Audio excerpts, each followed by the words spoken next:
What do you see when you look at this? A barren, dreary countryside devoid of the beautiful leaves of fall? I don't. I see absolute magic because this is where I grew up. These pine trees, my dad planted those when I was a little girl. And this road, we've walked it thousands of times, many of which with our family pet turkey. It was an extremely fat turkey. And our Rottweiler named Bear, we'd all walk down the road together and cars would be rubbernecking, practically driving off the road in a shock and amusement. But we four-wheeled and snowmobiled through these countrysides, played on these stone walls, climbed these trees. The entire neighborhood of, that four-wheeled with us wanted to call my mom Mom. They all came to our house because she turned out one baked good after another. But it was magical growing up in this area. We would sled on this double hill you'll see coming up. To this day, we have sledding parties with my cousins and aunts and uncles every year. And I would bounce on the trees that my dad would cut down and ride the wagon back up to the house, for the wood stove that we had. It was awesome. And then, again, the desserts, my mom churned one out after another. And these are her famous gingerbread boys that we would have in the family hunting trip every year. And the apple cider that we would get after going to the local apple farm.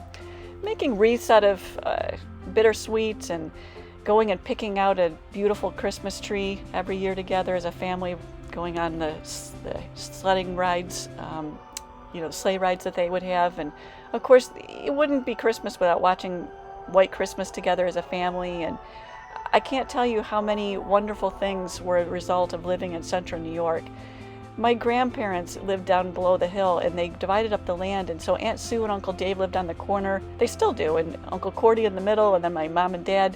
So I would literally, like the old poem says, over the river and through the woods to Grandma's house we'd go, and I'd go see if they had any chocolate bars or powdered donuts. But of course, Grandpa would eat the chocolate bars and then pretend he didn't know anything about it when Grandma would ask.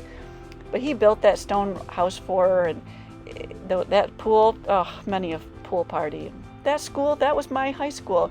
They all knew multiple generations of my family. And we would hang fire hoses from tree branches and swing across the stream. My dad would snow plow a little path and an area for the turkeys to eat every year. And how could I capture a lifetime of memories in this few seconds that I have here with this video?